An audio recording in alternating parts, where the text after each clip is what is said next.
This week on the Digital Marketing Scoop, we're talking with Bo Browne, the Marketing Manager at the Cork Chamber of Commerce.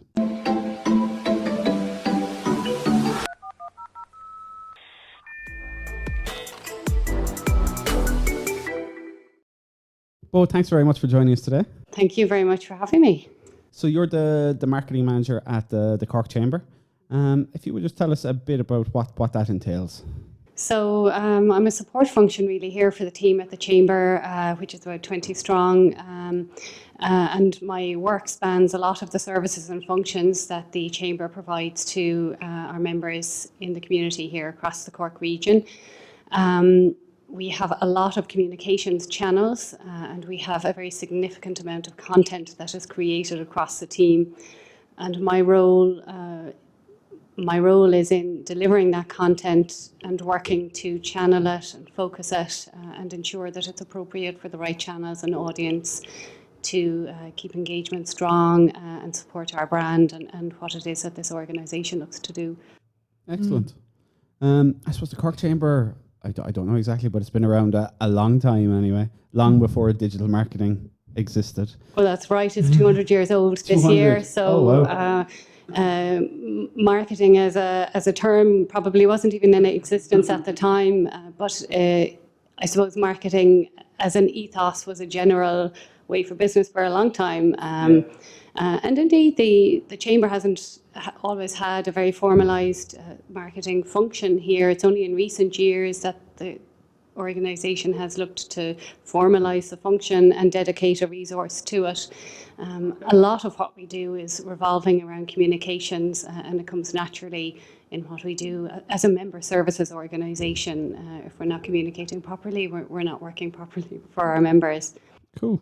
Well, I suppose with the Chamber being around for so long, there would have been, I presume, at some point anyway, a good marketing structure on what we call the traditional marketing channels. How has the digital transformation, how has it affected you, and how did that transformation kind of take place for you? Well, our digital transformation is still taking place, and it's hard for us, as it is for every organisation, to keep a pace with that. And I suppose we have to be discerning in what works for us and what we have capability to take on board and to manage well. Our goal would always be to make sure that what we're doing it well.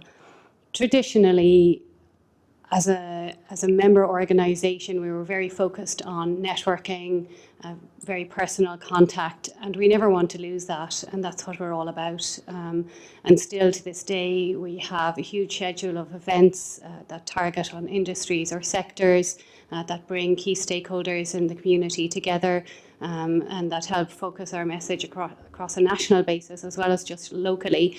And I suppose more recently, in recent years, we've worked really hard to employ the benefits of online media and digital media to further enhance those projects and that personal connectivity.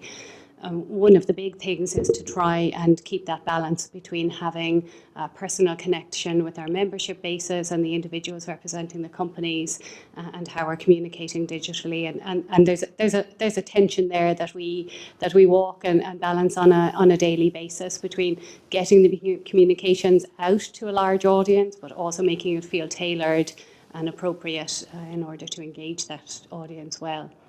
Very good. I suppose as a member, one thing we see a lot of is email marketing from you. Yeah. And that's, I find it a great way that you kind of keep in touch with your members. Are you using a CRM system? How exactly are you, and how do you decide what kind of content do you push out and that kind of thing? So really, I suppose our website, in terms of content you mentioned there, our website really is a hub for our content, and we have a really significant website. And if I'm sure any one user only sees a portion of the content that's relevant to them, but if you really dive through our website, you'll see that there's a lot. Not just those events and booking facilities, but also our public affairs team publish their reports there. We put on the submissions that we make. So there's a lot and very varied content on the website, but we use that as a hub then to draw down for our various channels. Email marketing is a huge part of how we connect with our audience en masse and also on a more one-to-one and targeted basis. And we have two systems that we use. We have our own in-house CRM system and we have a third-party email marketing system. And we balance the two of those for various types. So on a weekly basis, every Wednesday religiously, come hail, rain or snow, we send out a digital e-zine to our audience, and that's a mass communication. And you will see our readers in that will see a little bit of everything in there, a little bit about public affairs, what's happening in the community, a little bit about the events we're running, a little bit about what we're doing from our international team, maybe some missions we have going out abroad or inbound trade missions. So it's a little bit of everything, and importantly in that as well, we have our member news, member events, member offers. So that's a really important staple in our weekly diet, and it's very well read. Our open rates are quite high in that, and our engagement rate is high in that. And we support that email campaign with more tailored email marketing. So we will use our own CRM system then to channel some of those pieces and deliver them to appropriate sectors or groups where we feel it's appropriate. That's really important as well. I mean, you have such a personalized approach offline with the networking, and you're meeting people face to face constantly. That then when they get, sure, the mass message is great because people get a little kind of eye into the full sphere of the chamber. Because I mean, if you work in finance, your focus might only be on policy or certain areas of the chamber, whereas actually it's nice to see the full spectrum, especially from such a small team inside here. But as well as that, then the tailored approach kind of really goes, well, I'm going to get a little glimpse of everything, but also I've got my perfect tailored message as well, which is really great. Absolutely. And say, you know, as an example of what you're talking about there, our membership team, often it might be Deirdre or Helena or Annie, will follow up having met somebody at an event, and they'll realise, oh God, yes, we should really remind this industry or these representatives about this event we have coming on, because they could benefit from it, and they can deliver a personal message from themselves, which contrasts a little bit with the e-zine, which is just a news piece, you know, and we find we get a higher level of engagement from that CRM emailing because it's tailored content, it's targeted to the person, and it's personalised. And it's hello Mary or whoever, and from Deirdre or whoever as well, which is it. When it appears in your inbox, it looks like someone sat down really, and they have taken time out of their day to go, this will suit you, and kind of tailor that to them as well. Yeah, and people recognise that as well. Very good. Yeah, I think in any channel, the more you can narrow down your audience and get more specific with them, you're always going to get much better engagement from them. Yeah. It's just for the chamber, it's a little bit unusual, I think, because you could have 20 things going on, 20 messages going out to tailored audiences, whereas actually a lot of other businesses would be going, right, we're X company, we deliver this service, and we must only target women between ages of X and Y, and who are mums and who are doing this, that, and the other, whereas actually you've got 10 target audiences going on, even more at the same time. So it's a lot for one kind of organization as well. Yeah. And that is probably the biggest comms challenge we have is our content, and it's the absolute opposite to everybody else. We have so much content generated out from each of the teams, and all of it worthy for a specific audience, you know. So yeah, it's to get that content out there, give it all its due time and effort, and share a voice in our channels, and test out what is right on what channel. Yeah. Very good. So I suppose with the chamber, I suppose one of the big things it does is it creates this amazing community of business people. How the challenges of bringing that feel of community, bringing that online, I suppose, whether it's on Facebook, on Twitter, or LinkedIn, wherever it might be, how have you managed to really kind of create that, I suppose, that community spirit online as well?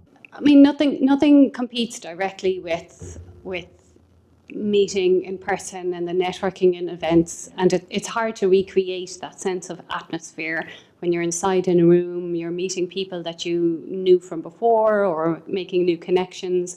It's very hard to replicate that online, but what you can do is support that. Twitter, I suppose, is our biggest social media channel by audience numbers. However, LinkedIn is our biggest social media channel by engagement rate.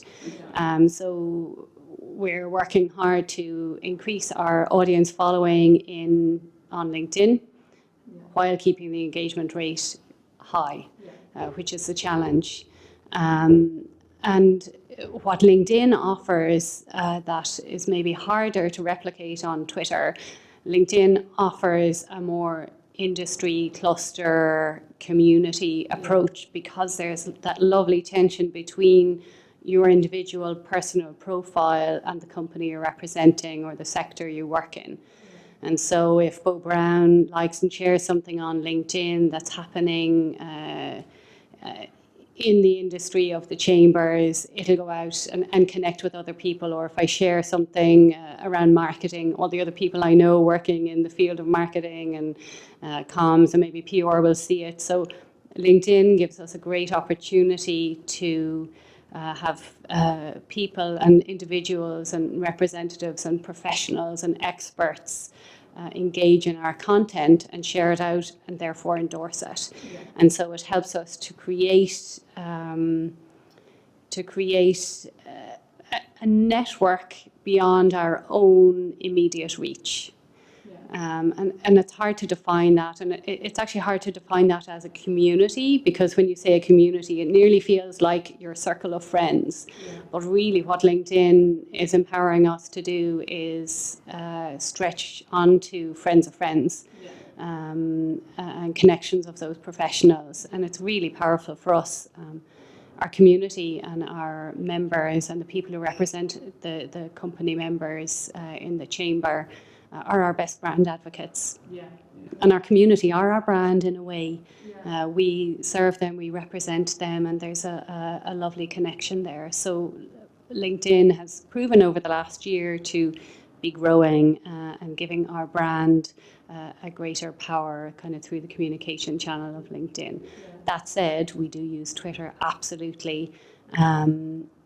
The chamber Twitter does be hopping. The chamber Twitter is busy, and Twitter is very forgiving because, you know, as I mentioned earlier, we have the challenge of a lot of content because our team might be at 10 different things in a day. They might be supporting a member opening a new office. Somebody else might be at something at County Hall about some news around the county. We might have a submission or a report out on infrastructure. And we could also have an awards event that we're hosting ourselves or something, you know. So the content is very varied, and Twitter is very forgiving. It means that we can pump out a good amount of content in a day that is relevant to a wide variety of people.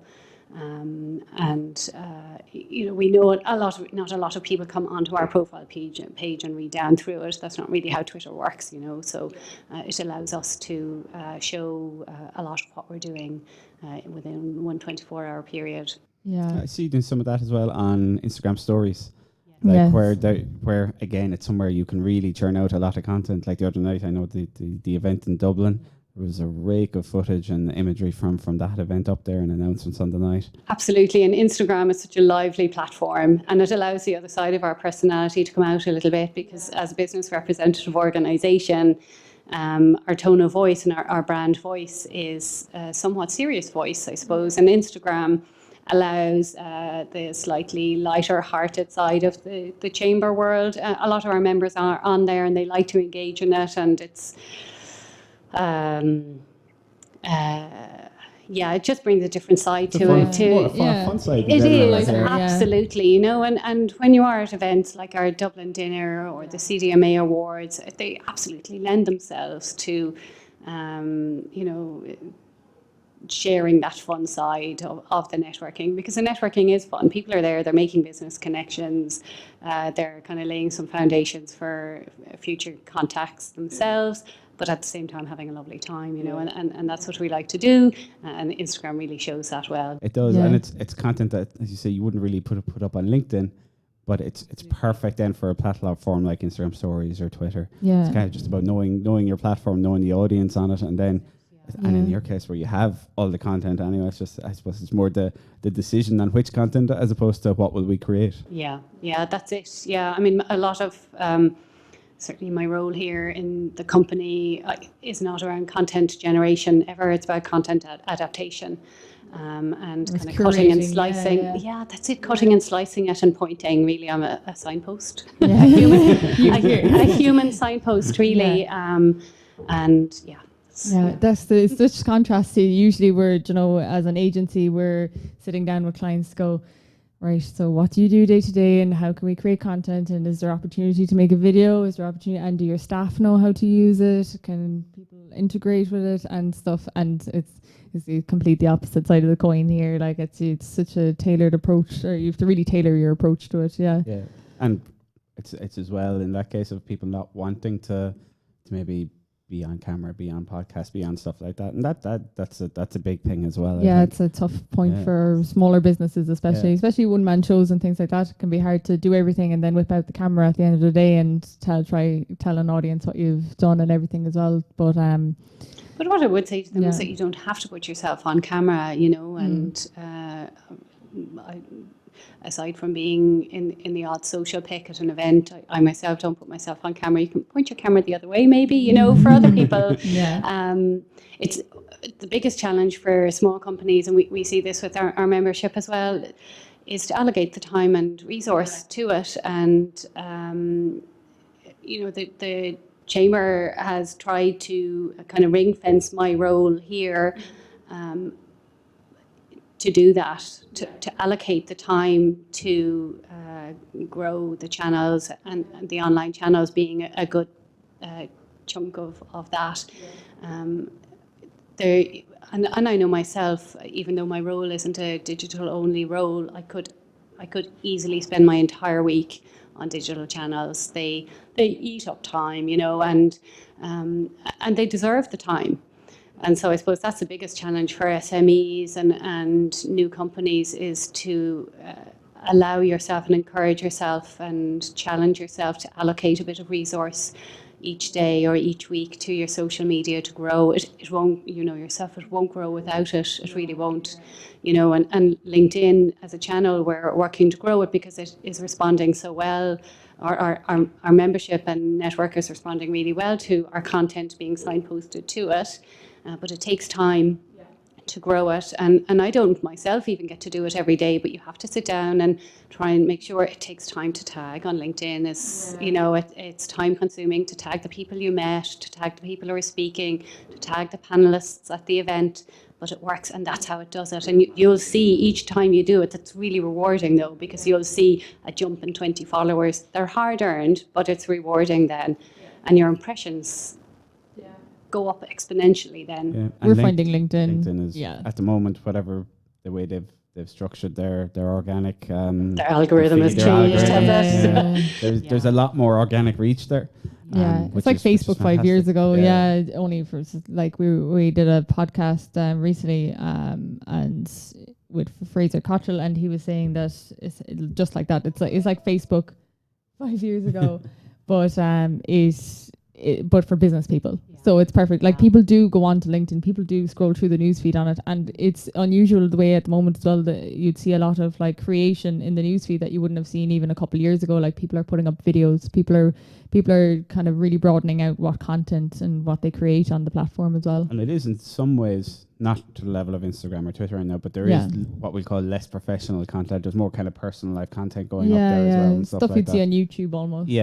It's still very different, say, from Instagram of stories course, now or anything like that. But it is definitely the organic reach on LinkedIn is well worth investing time in, because you're going to as you say, you're going to get the reward from it. Yeah, and they're releasing a live feature soon as well, I think, as well. Yeah, that'll be interesting for the Chamber, because you go live a lot on Twitter. I've seen a few people. Yeah, we do. And like I myself struggle a bit with going live on Twitter, because when you take a photo, you can look at it and see, does it look good? And, or when a photographer, we often have professional photographers at events, and their pictures are like always A1, of course.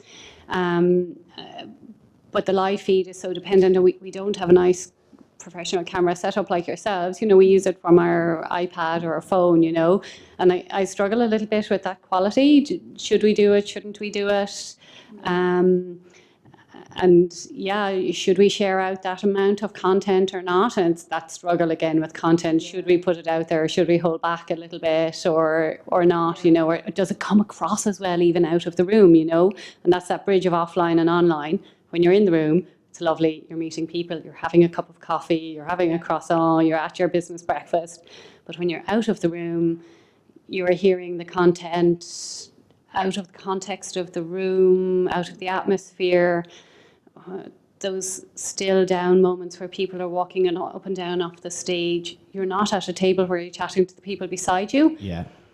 So it's all those kind of intangibles are so different.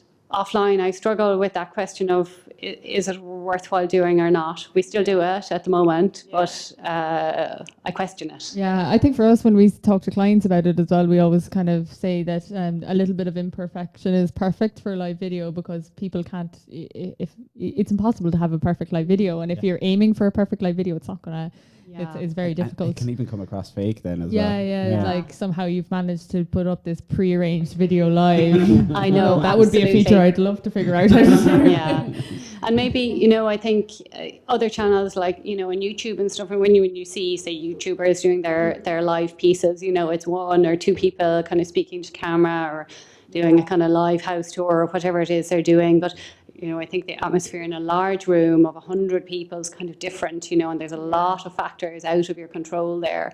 Yeah. So, yeah, that's just a question I have. Does that translate well enough from offline to online? Yeah, I think it is. I mean, for Twitter anyway, I think like anytime that, like, say, if a chamber member couldn't get to an event but was, say, on a train or something somewhere, it's great to be able to pop in and listen to the speaker or something like that. So I think sometimes it's great, but it'll always, until we have virtual reality everywhere, it's going to be near impossible to recreate things perfectly online and offline.